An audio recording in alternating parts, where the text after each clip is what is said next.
Bonjour à tous, bienvenue sur RTV pour les traditionnels vœux du maire. Je suis en compagnie de Monsieur Fournier, maire de Romba. Bonjour Monsieur Fournier. Bonsoir. Alors merci d'avoir accepté cet entretien sur RTV. Nous allons revenir bien sûr sur l'année 2024 et nous projeter en 2025. Mais avant tout, un mot sur la situation politique et géopolitique internationale et nationale. On a l'impression que les années se suivent et se ressemblent. Je ne dirais pas qu'elles se ressemblent. Je ne veux pas parler de la politique internationale. C'est suffisamment compliqué. On le voit avec l'Ukraine, on le voit avec la Palestine, on le voit maintenant avec la Syrie. Donc laissons ça aux gouvernants de nous dire ce qui peut être fait ou ce qui ne peut pas être fait. Au niveau national, je suis plutôt dans l'expectative et c'est vrai que la situation est plutôt compliquée. Et quand je dis compliqué, je dirais alambiqué. Parce qu'on a eu des élections cette année, européennes d'abord, législatives ensuite, et il n'y a pas eu de majorité. Il y a trois blocs. Il y a trois blocs qui, manifestement, à l'Assemblée nationale ne s'entendent pas. Et vous avez remarqué que le gouvernement a été censuré, le gouvernement de M. Barnier, le budget a été retoqué, et que la France est à l'arrêt. Et donc, actuellement, on est en pleine expectative, en plein doute, et c'est très mauvais pour l'économie, c'est très mauvais pour les collectivités locales, parce que dans le budget de M. Barnier, il y avait une ponction de 5 milliards d'euros sur les collectivités locales et territoriales. Alors, qu'en sera-t-il dans le nouveau budget du gouvernement Bayrou ? Il faudra attendre le vote au Parlement, censuré ou pas censuré, et quelle sera la part réservée à la ponction des collectivités locales et territoriales. Donc cette année, je pense qu'elle ne ressemblait pas à l'année dernière, mais je ne sais pas où on va. J'allais dire quelque part, c'est la dèche. Et quand je dis c'est la dèche, c'est un manque d'argent, et une grosse gêne pour tout le monde, à la fois les entreprises, les collectivités locales, les ménages, les contribuables, parce que nous ne savons pas où nous allons à l'heure actuelle. Alors en 2022 comme en 2023, ici même, vous parliez à propos de cette situation nationale d'intelligence humaine ou à défaut d'optimisme de la volonté. Vous y croyez toujours à cet optimisme ? J'y crois parce que ce n'est pas qu'une maxime, dire intelligence de la raison et optimisme de la volonté. Je crois qu'on n'a pas forcément le choix à l'heure actuelle que de faire le pari de l'optimisme de la volonté, parce qu'il y a des décisions à prendre, il y a effectivement peut-être des coupes qui seront faites, mais la France reste toujours la France, donc il faut être optimiste à ce niveau-là. Et je suis désolé de devoir dire que nous ne sommes pas encore la Grèce, donc on a des possibilités pour rebondir. Simplement, il faudra avoir la volonté et surtout, j'allais dire, l'intelligence de s'entendre, ce qui n'est pas encore une réussite, à mon sens, bientôt dans l'Assemblée nationale. Alors on va parler un petit peu plus local cette fois. Il y a eu des temps forts sur l'année 2024. La ville de Romba a célébré en septembre dernier les 80 ans de sa libération. On connaît votre attachement au devoir de mémoire. Est-ce que ce devoir de mémoire est justement encore plus important aujourd'hui ? Oui, dans les circonstances actuelles, vous avez mentionné la situation internationale et forcément, on ne peut que compter sur nous-mêmes avec ce qui arrive, je l'ai dit, en Ukraine, en Palestine et en Syrie. Et demain, avec l'avènement de M. Trump, qui nous a fait comprendre que l'Europe devait financer ses forces armées et ne plus compter sur les États-Unis forcément, il y a donc fatalement à prendre en considération ces nouvelles données. Et de plus, un ancien président de la République a dit qu'une nation sans passé était une nation sans avenir, parce que c'est à partir de notre passé qu'on peut rebondir. En 2024, de nombreuses manifestations culturelles, associatives et sportives ont été organisées à Romba, mais aussi des temps forts comme les estivales, la quinzaine italienne ou encore dernièrement la féerie d'hiver. C'est important de maintenir toutes ces manifestations malgré cette situation économique qui, vous l'avez dit, est compliquée.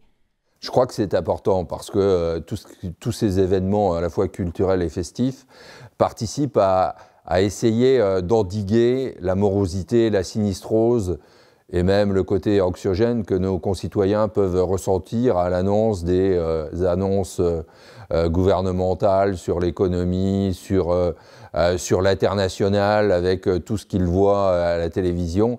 Et je pense qu'il faut à la fois effectivement des événements culturels, festifs, il faut les estivales, il faut la féerie d'hiver, il faut la maison de l'enfance avec les spectacles pour les jeunes enfants. Il faut continuer à préserver tous ces événements culturels et festifs. Alors justement, je reviens sur le dynamisme de la vie associative. Quel est le message que vous souhaitez faire passer justement aux associations rombasiennes aujourd'hui? C'est un message d'espérance. C'est de dire que cette année, il y a eu donc toutes ces manifestations et que l'année prochaine, nous allons reconduire les crédits au niveau culturel, au niveau sportif, au niveau festif, parce qu'il nous faut toujours, et je le dis, réserver une part à l'espérance. Et en coupant les subventions qui peuvent être faites par d'autres communes, je ne crois pas que ce soit la solution pour effectivement faire en sorte d'avoir un aspect positif pour l'année 2025. Alors avant de parler de 2025, quel est l'événement ou les événements, manifestations ou gros chantiers qui ont marqué l'année 2024? Évidemment, j'allais dire évidemment, il y a pour moi à la fois les manifestations, puisque ça a permis de faire en sorte que les gens apprécient leur ville, qu'ils voient le côté festif, agréable et l'attractivité de Romba. Et puis, il y a les investissements que nous avons faits. Et donc, il y a le mur anti-bruit, il y a la nouvelle crèche qui a été inaugurée, nouvelle génération. Et il y a des dépenses de voirie. Et demain, il y aura effectivement des dépenses qui concernent l'isolation thermique. D'ailleurs, je voudrais signaler que les 4 gymnases du lycée ont été rénovés de façon à mettre en place l'isolation thermique. Il y a eu un coût, 350 000 €, mais la moitié en financement. Et puis, je pense qu'effectivement, il y a à aller vers les réseaux de chaleur urbains. Il faudra faire la boucle à Romba avec le Rombois au niveau de l'école, du gymnase, et puis des immeubles si ils veulent bien se brancher sur le réseau de chaleur urbain pour diminuer leur facture énergétique. Donc les travaux existent. Il y a aussi d'autres travaux qui seront menés à bien en 2025 sur le nouveau stade synthétique de Romba. Enfin, remplacer et rénover le synthétique et la piste en tartan qui date d'à peu près 20 ans. Et donc, c'est un investissement d'1,1 million. Et puis, il y aura des travaux de voirie qui seront assez conséquents pour l'année prochaine. Nous sommes maintenant en 2025. Est-ce que vous pouvez nous parler des grandes lignes de cette année? Difficile de parler des grandes lignes, puisque nous sommes assujettis au vote du budget national de 2025. Et ce budget n'aura pas lieu, ou ce vote n'aura pas lieu avant le mois de mars, si j'ai bien compris, d'après la Constitution. Il faut 70 à 90 jours pour voter ce budget, avec les allers-retours, Assemblée nationale, Sénat, commission mixte paritaire, plus les discussions, j'allais dire les palabres qu'il y aura au niveau des partis politiques et de l'Assemblée nationale, pour essayer de trouver un point convergent sur ce budget 2025. Alors, je vous ai déjà signalé les investissements que nous voudrions faire, mais il est évident qu'ils seront aussi subordonnés aux aides et aux subventions que nous pourrons avoir en 2025. Je tiens quand même à préciser que depuis 10 ans, les taxes ou la charge foncière, la taxe foncière à Romba, n'a pas augmenté. Alors qu'on a eu des factures d'énergie qui ont explosé, l'électricité, le gaz, et aussi les coûts des matériaux qui ont augmenté de 20 à 30%. Donc, notre taxe foncière n'a pas augmenté depuis 10 ans, alors que dans certaines villes des alentours, que je ne mentionnerai pas, par diplomatie, elles ont été augmentées de 10 à 22%. Donc c'est à prendre en considération effectivement le fait que nous ayons pu tenir, grâce à une gestion saine de la commune, les finances pendant cette période qui a été difficile entre 2020 et maintenant. La ville de Romba apporte aussi une aide aux seniors, aux plus démunis et puis aux élèves rombasiens. Alors, quelles sont ces aides? Est-ce qu'on peut y revenir? Et puis, est-ce qu'elles seront maintenues en 2025? Elles seront maintenues en totalité en 2025. Les aides scolaires seront pérennisées, tant les bourses scolaires pour l'élémentaire, pour le collège, pour le lycée, et pour les études supérieures. Et les fournitures scolaires qui sont livrées au mois de septembre seront prises en charge, comme d'habitude, par la ville. Donc sur ce socle scolaire, il n'y aura aucune diminution de crédit. Et je pense que c'est sain parce que ces élèves sont les futurs citoyens de demain. Alors j'entends parfois qu'on en fait trop pour l'école. Je ne pense pas. On a bâti les citoyens de demain et ça mérite un investissement qui soit fait par la collectivité locale. Pour les seniors, on continuera forcément l'été dansant, on continuera les colis de fin d'année, on continuera le repas de fin d'année. Je signale en passant que dans d'autres villes, c'est ou le colis de fin d'année ou le repas de fin d'année. Donc, on continuera effectivement à l'Agora le mercredi avec les repas des seniors. On continue et on maintient nos manifestations à l'égard des scolaires et des seniors. Monsieur Fournier, on arrive à la fin de cet entretien. Vous êtes élu rombasien depuis 1977, maire depuis 1995. Ça fera donc 30 ans cette année que vous êtes maire. Quel regard portez-vous sur ces 30 dernières années ? Le monde a changé, nos concitoyens ont changé et il devient de plus en plus difficile de satisfaire les besoins des uns et des autres. C'est-à-dire qu'on raisonne en termes collectifs, puisque lorsqu'on raisonne sur une ville, on raisonne forcément sur le collectif. Et il est vrai que prendre parfois des décisions pour certaines personnes de façon individuelle peuvent effectivement amener parfois à des décisions qui soient négatives.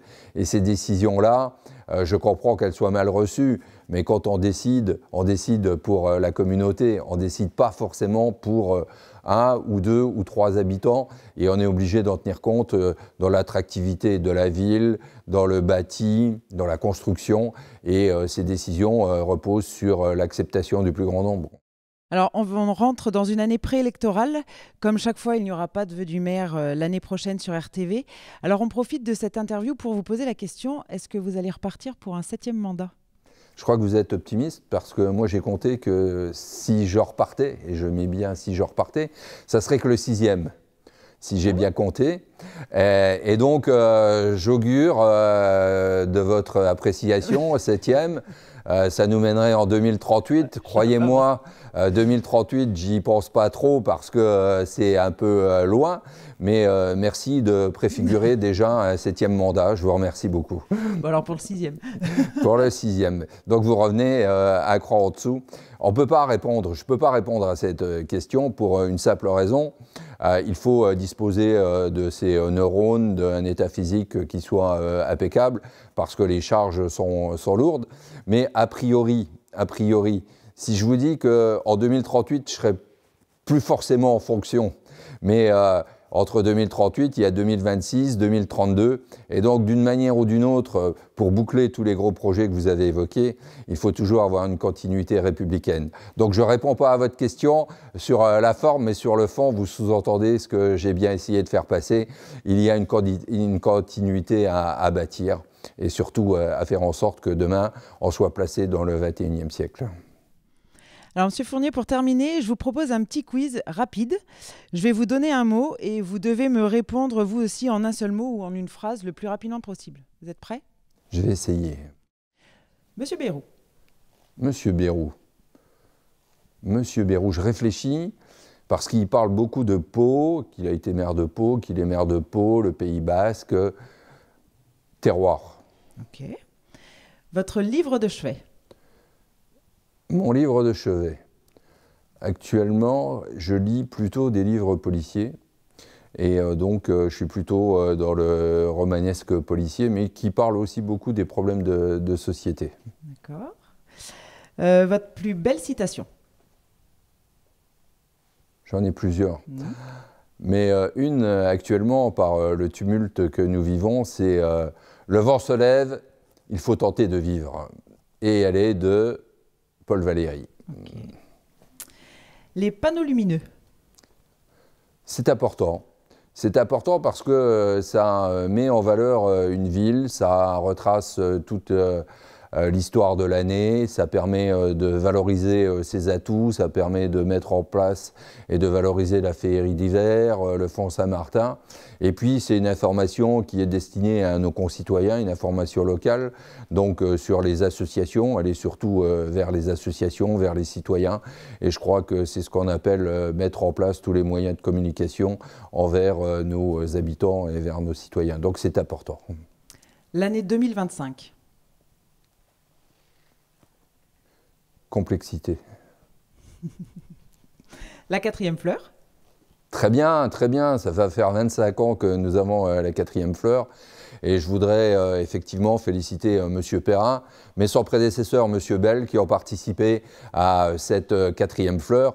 Et 25 ans, c'est quand même une reconnaissance pour les services des espaces verts, les services techniques, mais tous les services de la ville de Rombat qui contribuent à cette 4e fleur. Et nous en sommes très fiers. Et j'en suis très fier. Généralement, je ne personnalise pas, mais je pense que, et vous l'avez compris, on est dans une compétition des villes. Et donc, il y a forcément à mettre en place l'attractivité. Et l'attractivité, elle se fait sur une ville qui est fleurie, une ville agréable, et non pas sur une ville qui est terne et grise. Lionel Fournier. Très bonne question. C'est une introspection là, que vous me demandez. A priori, je suis quand même très fier de l'évolution de Rombat depuis 30 ans. On a changé l'image de la ville. C'était une ville sidérurgique, on l'oublie trop. Il y avait les usines, il y avait les fumées, il y avait effectivement le bruit. Et on a réussi à faire en sorte qu'elle devienne une cité agréable. C'est la raison pour laquelle on a bâti le centre-ville en 1993, parce qu'avant, tous les chemins et toutes les routes menaient directement à l'usine. On a essayé d'aller vers la centralité. La centralité, c'est un centre-ville. Qui dit centralité dit lumière de la ville et dit attractivité. Donc l'évolution qui a été faite sur la ville de Rombat est très importante et je crois qu'elle est reconnue à l'extérieur. Et puis maintenant, nous nous occupons effectivement de l'usine d'agglomération qui a été détruite, qui datait de 1958. Il y a 2 plateformes logistiques, à la fois Chronopost et Mondial Relais.